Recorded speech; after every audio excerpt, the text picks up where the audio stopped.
All of us know how to do these 4 things, right? I'm very sure about it. Now, what are the questions based on product? And this product is nothing but addition only, but many times. And division is nothing but subtraction, but many times, right? What is division? Division is subtraction many times. So let's look at questions which you can expect based on product as well as division. Not much difference anyway. Once you take this from left hand side to right hand side or right to left, you will get of an equal sign, product can become division. So what are the questions which you can expect based on this? And what are the concepts or principles which are all based on products and divisions?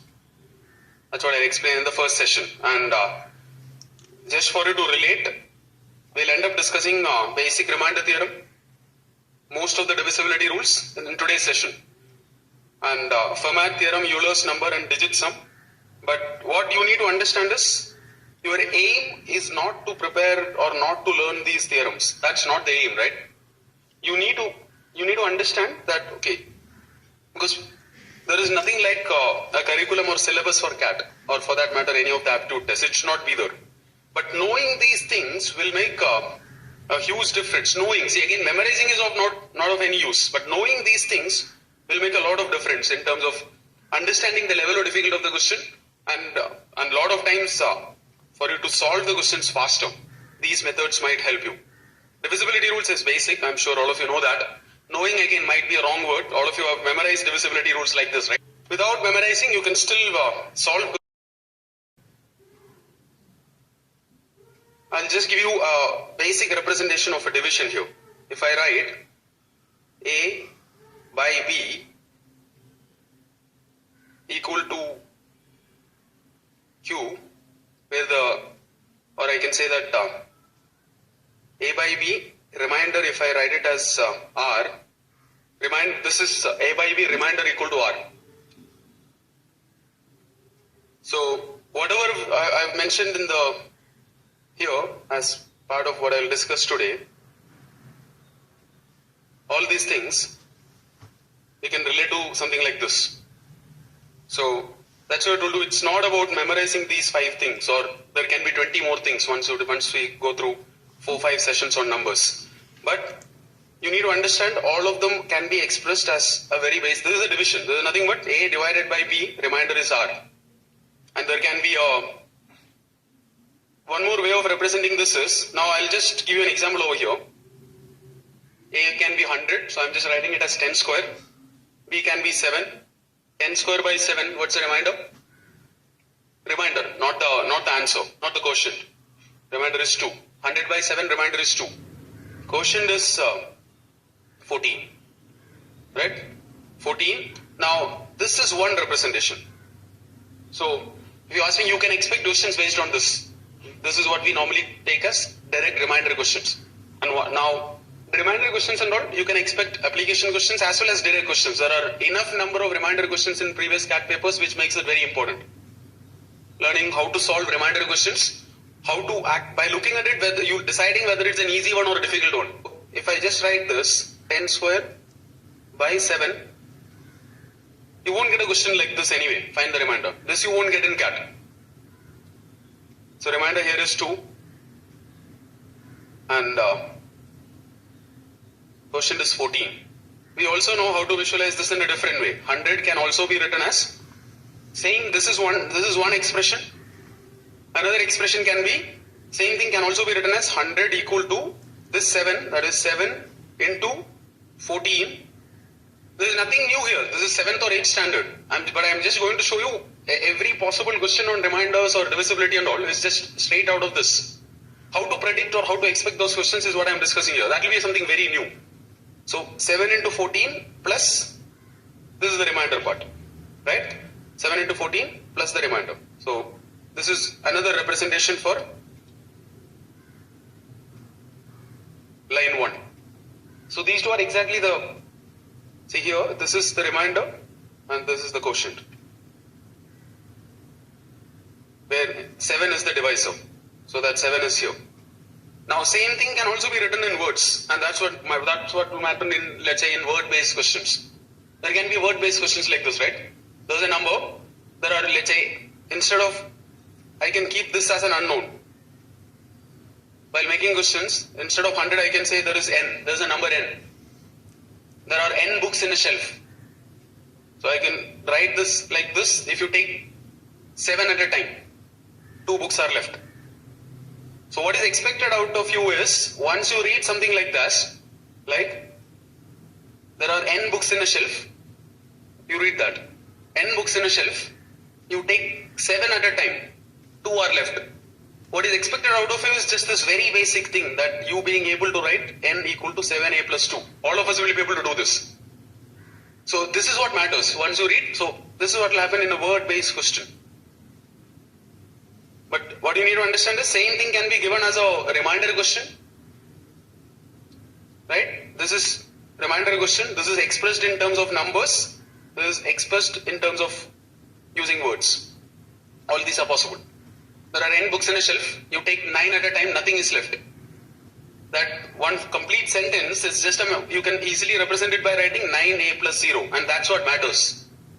This is the only step between you and reading the question and getting the answer. This one step. How to convert this into a final answer, that's way below any level. That's not what is the important. Important thing is you being able to convert words into variables or numbers. In between step can be writing it in terms of variables. Now I can say that there are n books in a shelf. If you take, I'm making it a bit more difficult, but it can't be difficult if you are doing it this way. There are n books in a shelf. You take 9 at a time, nothing is left. So I should write 9a plus 0. Nothing is left. That 0 is the reminder here. In terms of reminders, it's still a reminder question where 0 is the reminder. If I take 11 at a time, 7 books are left. So that complete sentence is, you can simply represent it as 11b plus 7.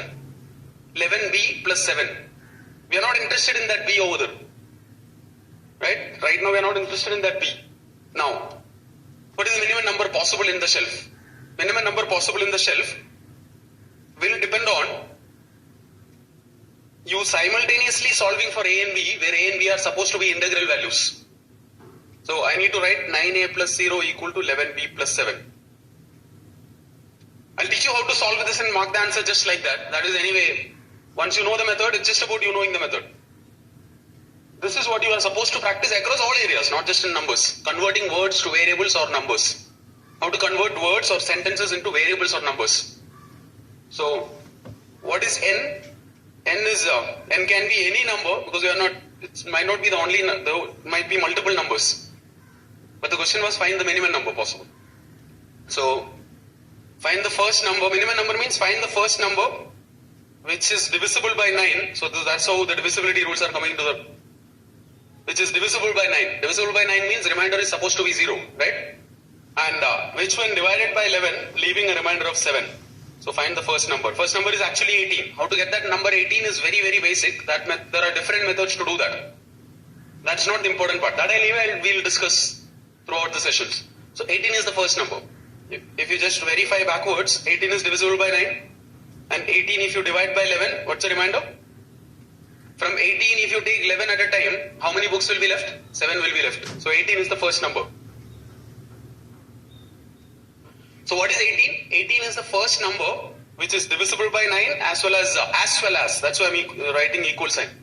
That same number you should be able to write it this way. So, how many books are there in the shelf? We can't find an answer because it can be 18. But what is the minimum number possible in the shelf? Answer we can find out. That's 18. What is the next number? What is the next number? There can be so many numbers which will satisfy these two conditions.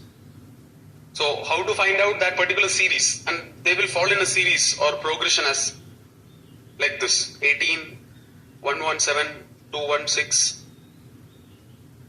These are numbers which will satisfy that condition.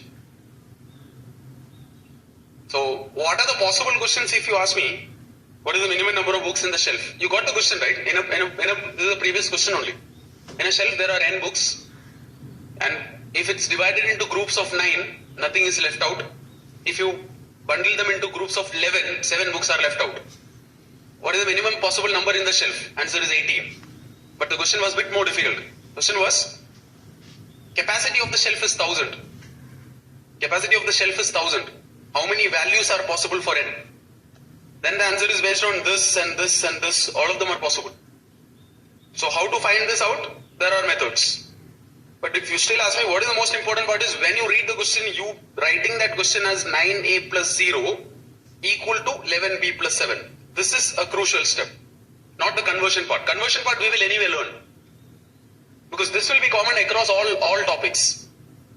How to convert this back into a number will depend on, there are some different methods based on how the expression is turning out. So we'll explain this. But what you need to understand is this is a very, if you ask me, this is a very basic question on, this is based on division, right? That's a division question. So in a division question, what are the important things? There will be a divisor, there will be a quotient, there will be a remainder.